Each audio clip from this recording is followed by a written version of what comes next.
Good morning. Welcome to the Pop Culture Club. My name is Megan Novi, and I'm your host today. Happy Friday. We made it. It's been a rough week. Rain. Just rain. I hate rain. I like it when I'm inside. Tried to go out one day. It was not good. Getting to pop up. Okay. We got new music today. I have some Chapel Roan the Giver going. We have new music from Chapel Roan. We have the Benny Blanco Selena Gomez album that's out. We have Haim has a new song. Lil Nas has new music. It is a good day for a new music Friday. So I'll be adding some songs to the playlist. I just did my hair, sorry. I haven't been feeling great, so fake it till you make it. Try to look good so I will feel good today. Hopefully that works. Yeah. I was watching Southern Charm. I just finished that. I had to wait to see if JT called his barber. If you watch Southern Charm, you'll know that's important. And he did call the barber. So, yay. I'm glad I waited. Not a big fan of JT. But the season is kind of weird. It's like they're making me feel bad for him. Did I not curl this piece? Okay. I'll throw that back there. Okay. All right. Yeah, Southern Charm. It's kind of weird this season how it's like all this he said, she said stuff. Everyone's kind of going after JT, but I really think that they should have been narrowing in more on like the Craig of it all and the Shep. They did a good job with the Shep stuff, but like, oh, Craig is a piece of work. So we'll go into that with the Summer House recap too. This week I have been into that show, Shooting Point with Kate Hudson and a Mindy Kaling joint. She's not in it, but she wrote it. And it's super cute. I don't know why I waited. Well, I know why I waited so long because I wanted to wait until I had a second to like sit and watch it. A lot of Mindy Kaling shows have like inside jokes and pop culture references, and I really like those like deep cuts. So I like to fully watch those. My housewives, my reality. I can scroll, I can do work, I can cook dinner while I watch those. But with these like with Mindy Kaling, respect. You got to give it the respect it deserves. But it was so cute. Highly recommend Kate Hudson. She um you know, you can't go wrong with Kate Hudson. I love how once she gets the job, her suits like she goes in and wearing these like big oversized suits, and every episode it's like a new like hot pink suit or like cream suit. And one like time Brenda Song made a joke about like the assistant eating Cheetos, and it's like she's a white blonde lady, she stains easily, and I fully get that. Just like with hot Cheetos, my fingers always have like red stains on the end. I was so surprised to see Chet Hanks is in it. I have heard of Chet Hanks in a like Z-Way interview way. I've heard of him like his Jamaican accent on the red carpet. I didn't know that Chet Hanks was like an actor. And so I thought he was just going to be like in the first episode. I listened to Keep It, and Brenda Song had mentioned that he was Chet Hanks is like, so, he's himself, but he's like cool. And I was like, Chet Hanks, okay. And then it like didn't register. I saw him in it. I was like, Chet Hanks is actually an actor, and I like looked a little bit. He was in Shameless, and I saw a screen grab of him and the guy Carmi from The Bear, and they were in that together. And I had no idea he was actually like an actor, and he is Tom Hanks and Rita Wilson's son. Not the same mom as Colin Hanks, different mother. But yeah, Chet Hanks, that's wild that he's an actor. He does a good job too. I thought he did a really good job. But if you haven't watched Chet Hanks on the Z-Way interview, um, go watch that. He also started the White Boy Summer in 2022, I think. Yeah, Chet Hanks. Look at him. Look at him go. Brenda Song is in it. I have been a Brenda Song fan since probably The Ultimate Christmas Wish. Um, Let me know if you can think of something from before that she was in. Um, I'm trying to think, but oh my gosh, I could do a full Brenda Song. Like, I could just name she did Get a Clue. She was in The Social Network. She was in Sweet Life of Zack and Cody. She was not in, um, that book turned into a movie, and she auditioned for it, John Chu. Oh my gosh, what's that? Crazy Rich Asians. She was not in Crazy Rich Asians. She was not allowed to audition for that. Um, but I love Brenda Song. I love that she's in this. She's with Macaulay Culkin. They look so happy. Go Brenda Song. This is like the perfect fit for her. There was also a lot of Parks and Recs alum in it. Jerry Gergich, Jeremy Jam, um, were both in it, and Justin Theroux was in it, and he was in Parks and Rec too. So I love all the little Parks and Recs people coming back and popping up in these shows. I love Parks and Rec. That used to be one of my sleep shows where, you fall asleep to it, and then at like 2 in the morning, you have the theme song like blaring at you. Um, Now I have kids blaring at me, so I don't need Parks and Rec to do that for me anymore. Mindy Kaling, I just have to say I love Mindy Kaling shows. I love her writing. I could always tell when she does it, when she's, like, writing stuff, I could totally hear her voice, and she's kind of like a Lady Gaga for me, where when I watch her shows and I see the references, I'm like, "Oh my gosh, me and Mindy Kaling watched the same thing," or me and Mindy Kaling both were obsessed with that thing in pop culture, and it's like a warm blanket of, like, other people like the same thing and you're not alone in your thoughts. And they like it so much that they put it on a TV show and everyone else watches it. So it can't be that niche. These like references that I recognize and other people do. So it's kind of comforting to know I'm not alone in my thoughts or what I pick up on in pop culture. Um, for example, she did a Frasier reference. Like me and my husband still to this day watch Frasier, um, probably every day, once a day. My husband watches it more, but yeah, like I the fact that Mindy Kaling can like seamlessly put in a Frasier reference, I love. I'm gonna go through more. I'm only halfway through. No spoilers, please. Is Kate Hudson gonna get with um Jay Brown, the coach? Like with Jay Ellis, his name in real life. I talked about him last week. Like, is she gonna get one? I don't know, but I'm excited to see what happens with that, um, and, yeah, I don't know, because she's also with a guy from New Girl, Schmidt, so it's like, that is a little bit a love triangle thing going on, and I hope that starts to well, I don't know if I want it to go through if I want that to happen. I don't know, but I just wanna see how it happens. When I finish, I will go through more of a deep dive.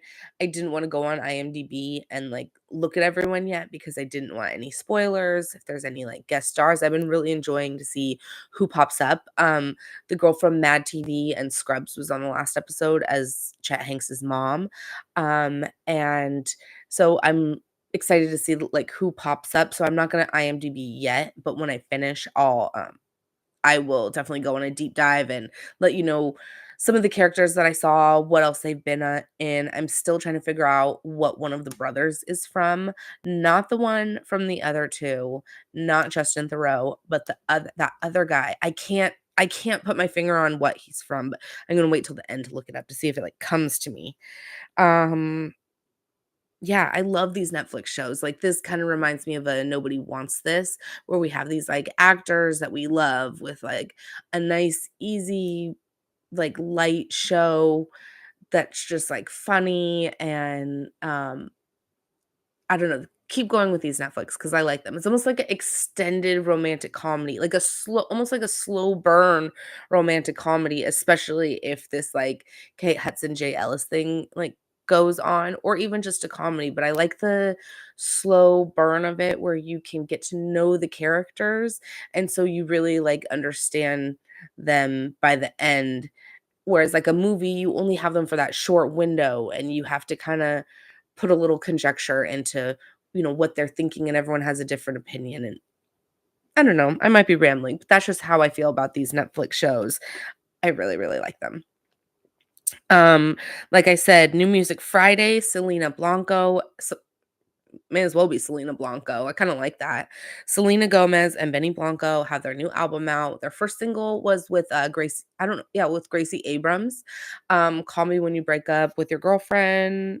I think I'm just, mixing Ariana Grande with that one.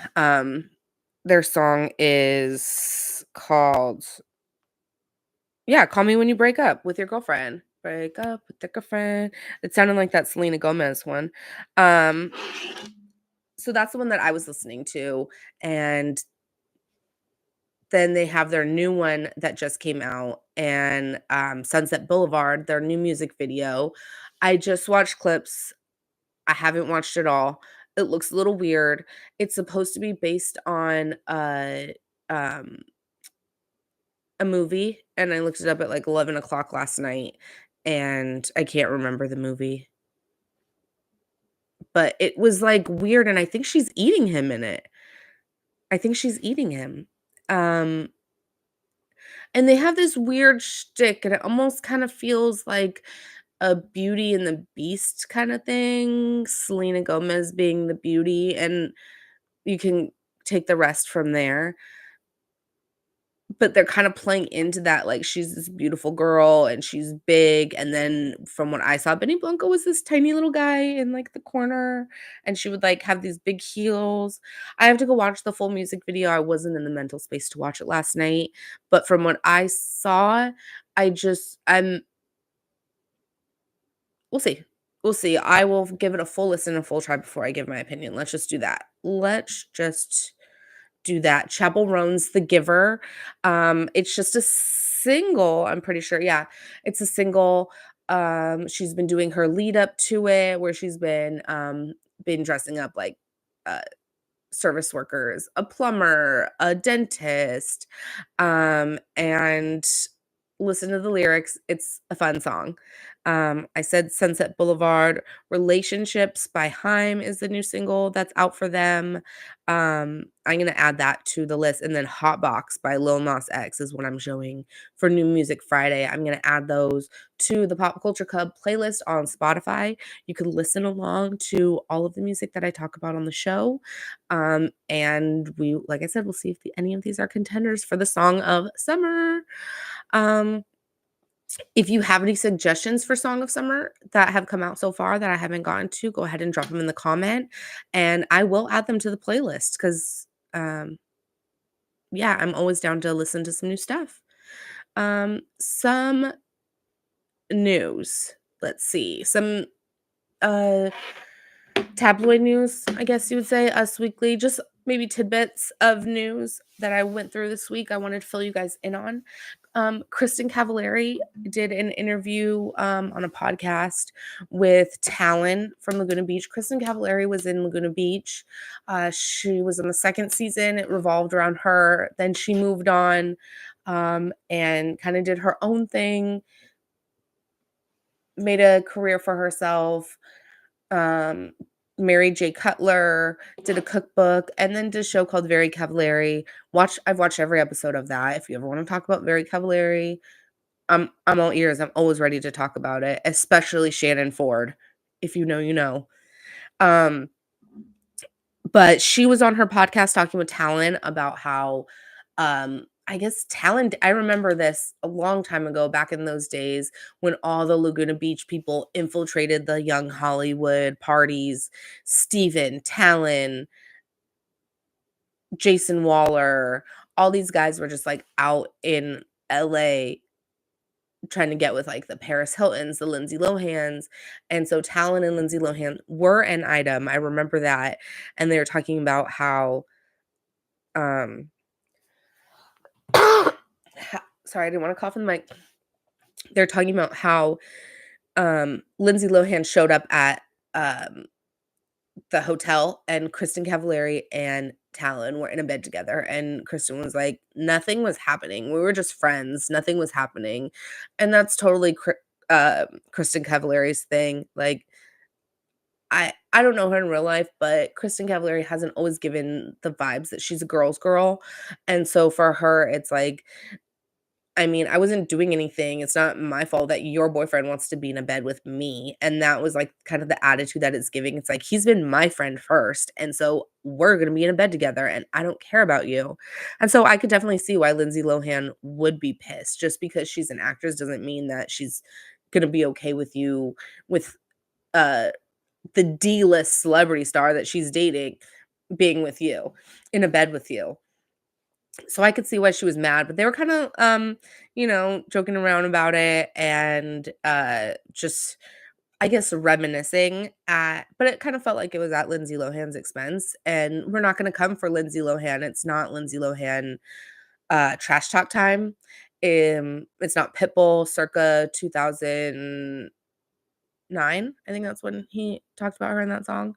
Um, yeah, I'm just not here for the Lindsay Lohan hate, but interesting tidbit that came out of that article, and I'm glad I read it because Kristen Cavallari is filming her podcast tour right now, and she's on the road filming it, and it's gonna be a show called, um, something Cavallari.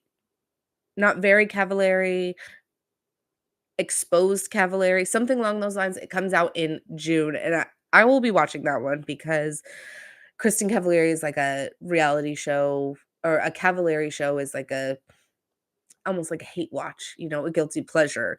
You I don't aspire to be her, but I just wanna, you know, that people who if you're watching this and you're enjoying, you know what I mean. Another thing I saw is that Verde, Colleen Hoover, the next Coho book that's gonna be made. Hopefully it doesn't have as much drama as It Ends With Us, but Verde is being made into a movie with Josh Hartnett, Anne Hathaway, and Dakota Fanning. And I'm so excited because I really like that book. I didn't read It Ends With Us because I of um the topic. I just wasn't really in a place to read that, and me and movies, I've said it before, I'm really bad with watching movies, but Verde was a good book. Eh, don't I'm not gonna say what it's about because if you see the movie, don't, like, get spoilers. It's worth it to not get spoilers. But, yeah, Dakota Fanning and Josh Hartnett were out in New York seeing filming, and Dakota Fanning had blood all over her face, and if you've read Verity, you know why Dakota Fanning would have blood all over her face. So I'm Dakota Fanning. Yeah. No, Dakota Johnson, Don Johnson and Melly Griffith's daughter. Sorry, not Dakota Fanning. Dakota Johnson, blood all over her face in New York. If you've read the book, you know why. So I'm very excited for that movie to come out. Um, and then another thing that has been popping up on the internet, and I don't know why it's not front page news,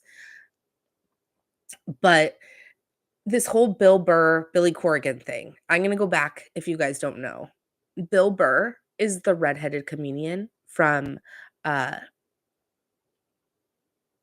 the redheaded comedian. I don't know what he's from, but he has been in a bunch of things. He's a stand-up, Irish, loudmouth.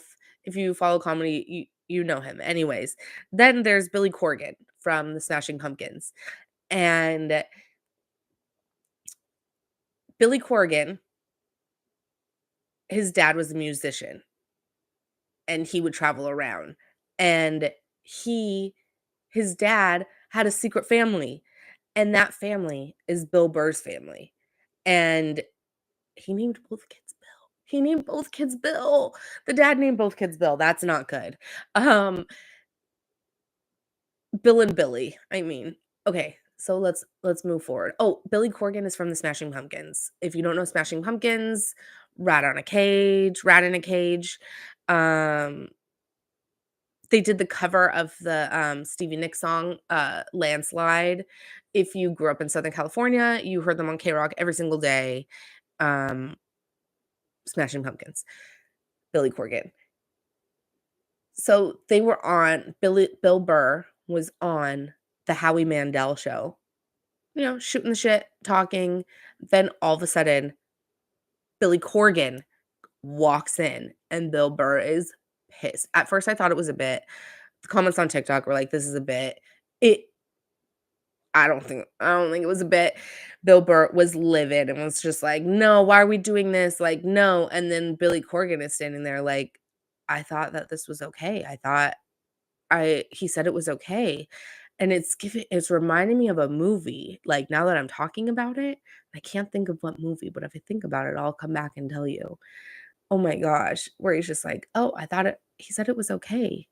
Oh my gosh. I can, like, see it. Oh. And, and he's like, "No, it's not okay." Oh my gosh. I'm, like, seeing okay, anyways.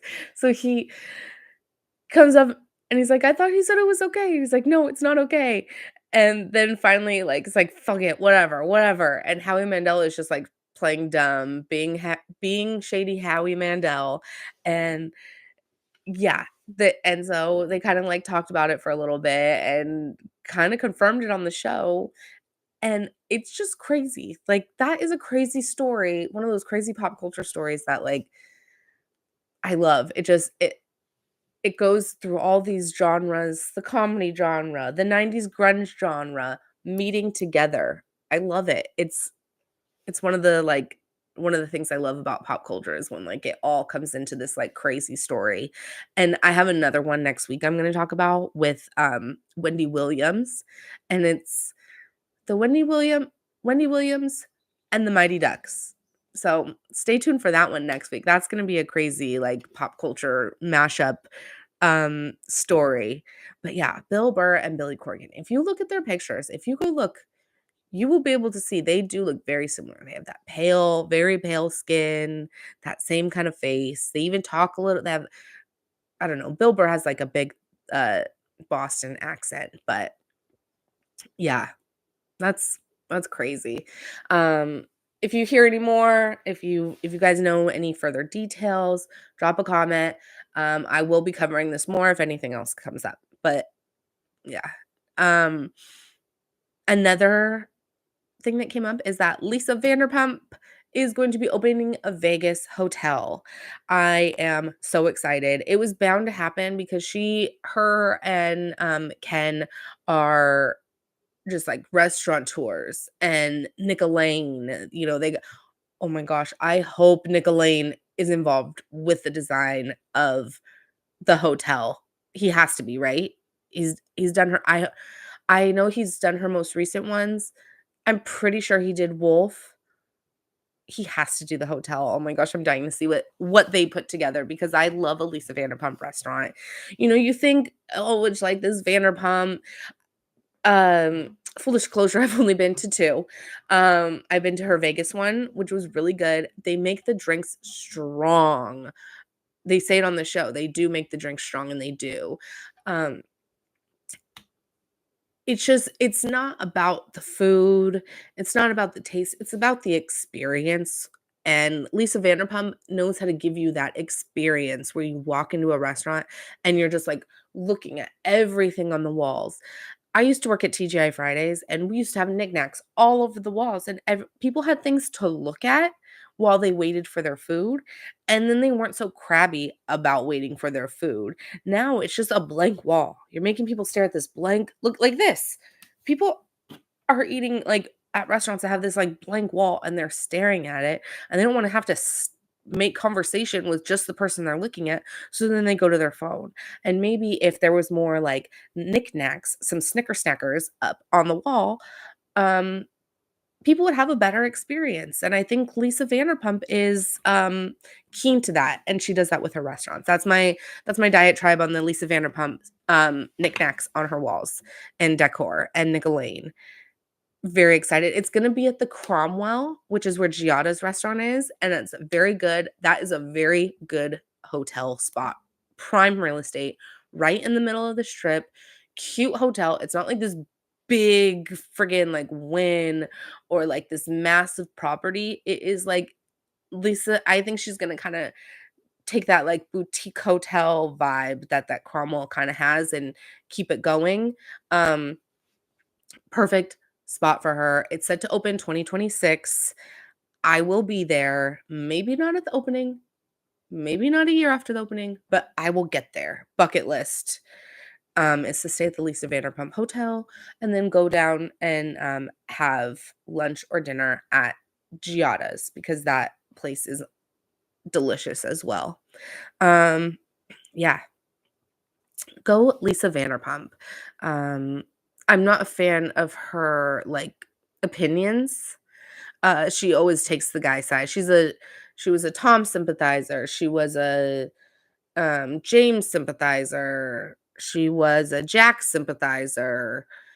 So, like, let's get on the right side of history as we're embarking on this new venture, LVP, and make a show about it because I wanna see your Vegas, servers. I wanna see what they do. Your Vegas servers. Okay, now we've reached that time. We're gonna go over all of the Housewives Bravo reality shows, that I have been watching this week. We will start with Beverly Hills, since we just talked about Lisa Vanderpump. Let's go with that. I don't really have notes. I'm just gonna kind of go off the cuff this morning. It's Friday. Yeah. So Kyle and Mo, Kyle and Mauricio. I just Kyle doesn't want the separation, doesn't want the divorce, but she doesn't want it to be her choice. She doesn't want to be vulnerable, I think, and say that I don't want this divorce. She wants Mauricio to fight for her, but Mauricio is clueless. He's out. He's been checked out for a while. And I think she tried to make him jealous and it didn't work. And now it's backfiring. And Mauricio is like, yeah, we're separated. I'm sorry that that picture came out, but I'm not sorry for what I did, is essentially what he's saying. He's saying, sorry, not sorry, Demi Lovato. And yeah, it's just these awkward scenes. I feel like they keep happening and and maybe it's just trying to show us that Kyle is really like dragging her feet and this is her life. She keeps going in these circles with this conversation. We're supposed to be living Kyle Richards' life, which I don't want to do. And yeah, but she needs to move on. She needs to figure out what she wants instead of waiting for Mo to figure out what he wants. And that segues us into Dorit and PK, and that's a whole different situation. PK is just like he's playing games with Dorit. He's trying to figure out as much information as he can out of her so he can try to use it against her. And then he will be nice on camera and be like, "No, I don't that email, I don't want it to be what we get to." But it's kind of like a threat being like, "Don't make it have to get there." And I don't like threats, PK. Paul Kemsley. He's just shady and he's crying about, "Look at me, I'm so humble. I'm living in this apartment."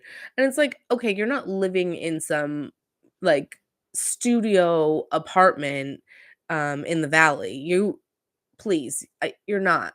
Like he's trying to make it feel so sorry, fake make us all feel so bad for him and make it seem like Dorit is this controlling woman when like she has two kids. People forget she has 2 small kids, and PK's getting this random apartment, and Dorit's like, "I don't want you taking my kids to I wanna know the apartment that they're gonna be at. Can you just tell me so I know?" And he's like, "Well, you're trying to control. You just wanna know the apartment so I can change it, blah, blah, blah." That's, like, kind of what he's getting at, and she's like, "No," and it's infuriating. I just want Dorit to, like, watch it back, put put some put some heels on and stomp on PK. I don't know. Get a lawyer, get the best lawyer in LA and just like go after him. Send him across the pond and Yeah, be done with him because you could do so much better, Dorit. You definitely could. And this is just way random. I was typing notes out the other day and I tried to type Dorit and it auto changed to Doris. And I've never heard the name Dorit before I started watching Beverly Hills. And I always wonder, and Dorit sounds so um like ethnically ambiguous of a name. Like, where did that name come from? And she is a very ethnically ambiguous character who knows all these languages and has these accents. And I thought in my head, what if Dorit's name was Doris? And then she accidentally, it like auto corrected for her to Dorit. And she was like, oh, I kind of like Dorit and just kept it. I thought that would be funny. That was a random story that happened to me. Let's see who else we got. Bose. I like Bose. But when your daughter has to be asking the questions to your boyfriend and you're already calling doctors to have a baby, that's not good. Like, I think that if she wants to have a baby with this guy and they're dating and they want to get serious, but she has a time limit on, having kids, have the kids whenever you want to have the kids. That's not my thing. But I think you have to be um willing to talk to your partner and say, when are we going to move in together? What is your timeline? What These are all important questions to have when you're going to have a baby. What house are we going to stay at? When are we going to get married? What is the timeline? How many kids do you want? And Bose didn't ask any of those questions. Her daughter did. And then she's like, I'm so proud of my daughter. It's like, you're proud of her. Yeah, you should be because she knows the questions to ask. That's great. But why aren't you asking them? You need to be that role model to her. And when I do these recaps, it's all in fun. I don't think I could do better. It's easy to judge from afar. So take it light. I'm not trying to say that I'm a perfect person. I'm not. I just want to preface that because it's just a show. I'm not taking them in. I'm taking the characters as like characters on a show, um, and not hopefully. I don't want to hurt. Obviously, Bose isn't watching. Bozeman isn't watching this. She's not going to get her feelings hurt because I said that her daughter. Okay, whatever. I'm going to keep going, but I just want you guys to know that. Um, so yeah, it's just weird. I think it's weird, and she should have been having those conversations. I don't know if this guy's right. He wants these kids so bad, but it doesn't seem like he's willing to put like his part in. And even the very last question was, what's your time frame? What do you think for getting married? And he's like, well, Bose is a great woman and da da da da da. And I forgot the question. You know the question.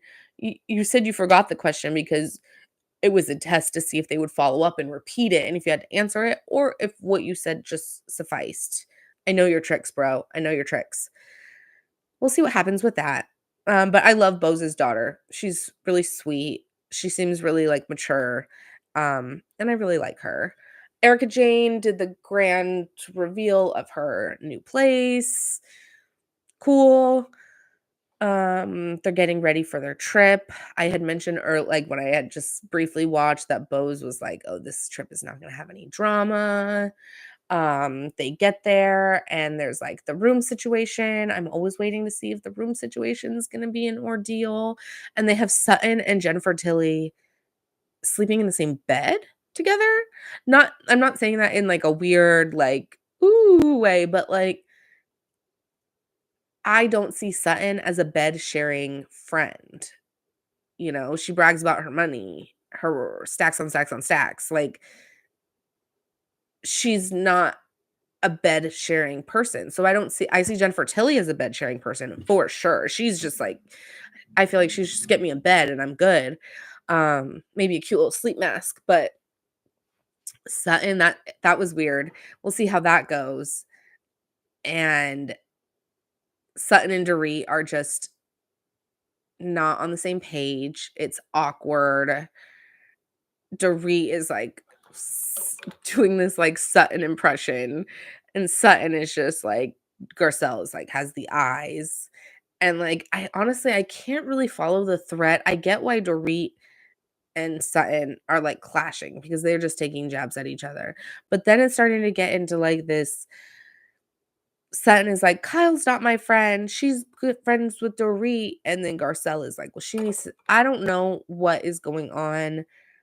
It's hard for me to follow the plot this season as to, like, what the broad story is, and I guess it's just the divorces and Ky I don't know, and I don't really know where Sutton, like, it feels like Sutton's trying to, like, fit into this story of Kyle and Dorit and all that stuff and trying to, like, get a storyline, but I don't know. It's it's hard. It's hard to follow. Summer House, on the other hand, is not hard to follow. I mean, it might be if you don't watch it, but, I'm loving it. So, they were at the beach, Paige and Kyle made up, and, Paige and Kyle have been friends for a long time, and Paige and Amanda have been friends for a long time. So, I can see Paige being like, "I don't want this to affect my friendship." And then she kinda made some comments that, like, Craig so, a little backstory, I think I went over this. Paige and Craig are dating. Craig is from Southern Charm. Kyle is on Summer House, and Kyle has his own alcohol line, Loverboy. I did talk about this because I said, "I want Loverboy, I wanna try it." So, we got their whole battle of the cocktails, battle of the bevs, and Paige is in the middle of it. So, Paige tells Kyle, or maybe she tells it in the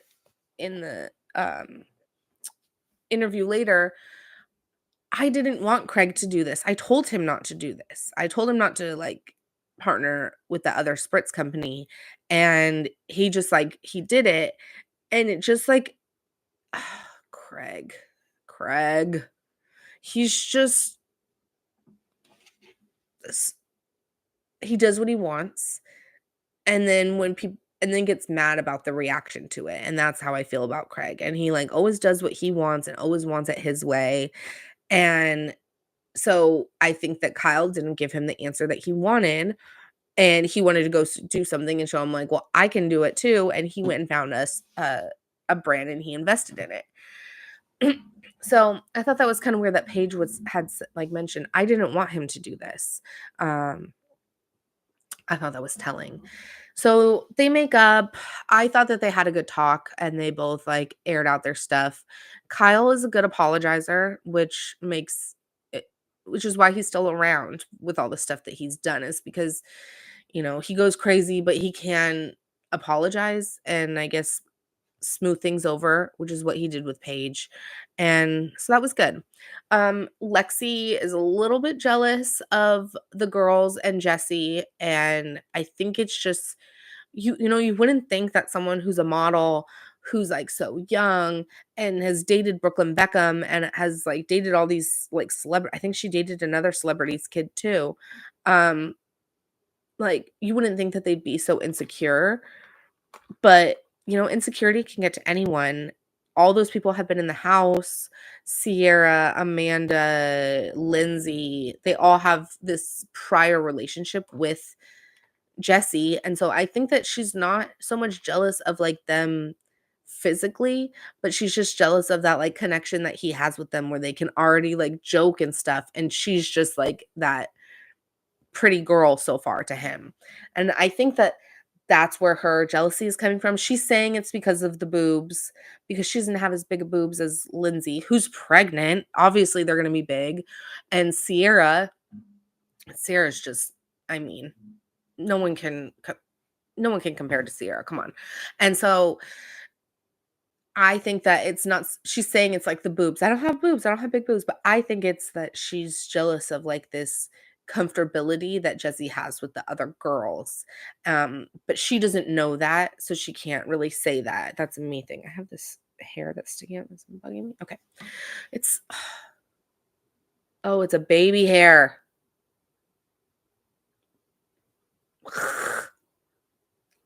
Just kidding, I didn't lick it.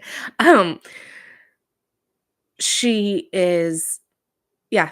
So, I think that's what her insecurity is, and so she was, like, telling Jesse, "Well, like, you all the girls keep saying that, like, you're a boob guy, Jesse's a boob guy," and Jesse's like, "I'm not a boob guy, I'm an ass man." It's like, why do we have to be like, you don't have to be a thing man, you could just I appreciate women, mind, body, soul. Done. We don't have to be an ass man, a boob man, an arm man. Let's see. A wrist. I think I have, like, nice, like, skinny wrists. Can someone be, like, a wrist man, maybe? Um, then there's Wes, who is kind of s hooking up with girls, but doing it away so Sierra can't see it. I respect that. I think he's playing it safe by just taking that part out of the equation, which is good, Wes. Keep doing that, but now he's just kind of boring. He comes in for a one-liner every so often for some uh comic relief, but that's pretty much all we're getting from Wes. And then there's Amarul, and he brought another girl home, another girl that was able to escape the cameras. How is he doing this? Like for years, these people are always caught on camera. If not their face, at least their body. And this is 2 weekends where he's brought a girl home, and we literally have no idea what she looks like. It's kind of crazy because these people usually get caught. And Danielle, why is she I thought she was done. I thought she was off the show. I'm about to get heated. I thought that Danielle was out after last season. She did not need to be there. Um, even the season after the season before that, she didn't need to be there. She just gets in Lindsay's business and tries to pretend that she's a friend and doing it under the guise of like, "Well, I'm your best friend. I'm here to shoot it straight." But it's not. She's there to undercut Lindsay and everything Lindsay is saying. So like they're on the beach and Lindsay is like, "Oh yeah, like um I don't know his name, Trip. Trip doesn't live with me." And Danielle's like, "Wait, he doesn't live with you?" It's like, "Okay, calm down, Danielle." And they've only been together for a few months. And she's like, "No." And Lindsay explains it. And I mean, Lindsay this season is trying to get her shit together. She has a baby girl in her belly that she's trying to like nurture and do all the right things. And I know that when you have a baby and you're a new mom, you're and you've been like kind of a mess up in your life and gone off the rails and not always done thing right, you really are trying to focus on making sure that everything you do leading up is not going to like mess up your life, mess up your child. And I feel like Lindsay's trying to get all her ducks in a row. She doesn't want this guy to move in and affect her life and then have it not work out and then have her and her baby have to completely change their life. Why not just have Lindsay and her baby have their life, get their routine together, and then he can fit in with them. You know, Danielle, you're way off. And it's just like making the comments and like saying that she's being supportive, but she's not. I don't like it. And I feel like Danielle always does that. And it's like she got mad at Lindsay and Carl when they were moving too fast and when they were moving in together. And now it's like, oh, well, you're not moving in with him. And Lindsay's like, I don't have to move in with him. Like, we're having this baby. We're doing what we want to do. He lives very close. And I have it planned out. And if I was moving in with him, Danielle would have been like, what? You're moving in with him already? You can't win. You can't win with this girl. Um, yeah. I'm glad Emerald ditched her. I'm just kidding. It was kind of mean, but she just is like the ultimate pick me girl. And even like the prior weeks, he's not coming to the thing.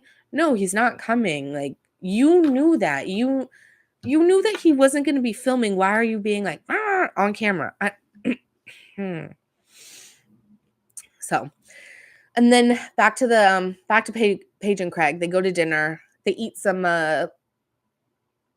kangaroo on a skewer, and they start talking about real shit and start getting into real talk. Well, not start because they've been doing it all season. They've been doing it since they've got together. Everyone's like, when are you going to move? When are you going to be together? And Paige's career is, like, booming right now. She has a full tour with Giggly Squad, um, and she's doing red carpets, she's doing Amazon Lives, she's doing, her talk show, like, in bed with Paige, and she's just getting busier and busier, and Craig is seeing his dream of marrying her, being a dad, living in Charleston, in the backyard. It's, like, slipping away, and he so they're, like, at this dinner, and he's like, "Well, you're gonna have to slow down eventually, like, if we're gonna have kids, you can't always be busy."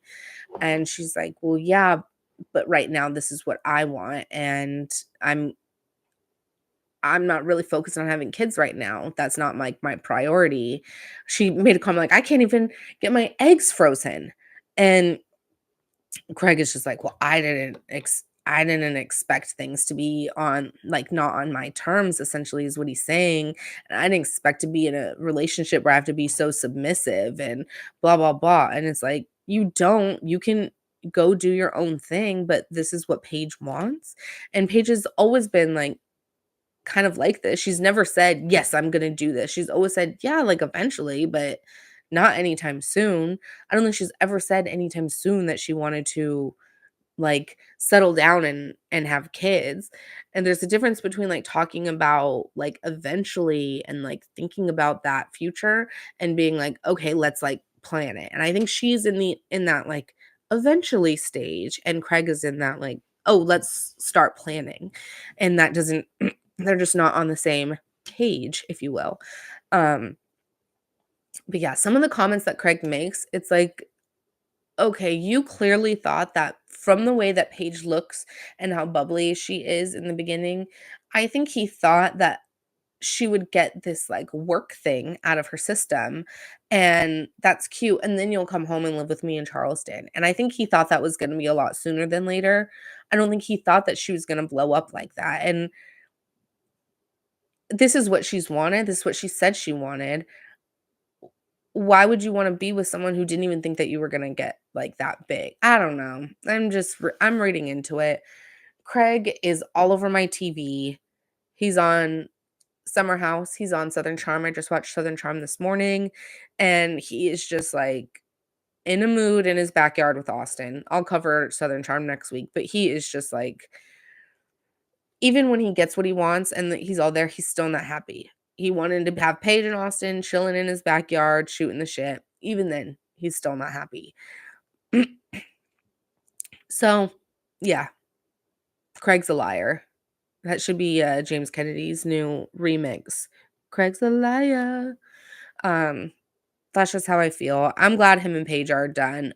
Oh, but I did wanna say that I'm gonna end it on this note because this is the first week without, traders. I'm having traders withdrawals, but I've been thinking about some cast members that I think would be good, and I think it would be great. One, we have to have Craig on it. Like, I think Craig is a must, must, must, and I think it would be fun if you had Paige on it too, or even, like, Hannah. That could be fun. Kyle and oh, no, Kyle was already on it. But yeah, I think Craig has to be on the Traders next season. I think it's inevitable. Um, I had a couple others that I was thinking, and I'll name them, but if you guys have any thoughts on who would make a good Traders, person, then let me know. And I think that they might be in talks with people now because they should be filming soon. Last year, they filmed around May, June, because Sierra had just left the Traders place to come on Summer House, and Summer House started 4th of July weekend. So, yeah, probably like that May, June that they would film, which would mean that they'd have to start casting now, get everyone all set to go. So, yeah, I think Craig for sure. Maybe Lisa Vanderpump. That could be good. And that's all I have so far. But yeah, drop your comment. It's Friday. Let's listen to some good music. Hopefully, we get some good weather. Go watch Running Point on Netflix and let's come back and chat about it on Monday. I will finish it, so we'll have some stuff to catch up on. Yeah, have a good weekend, everyone, and have a good day. Bye.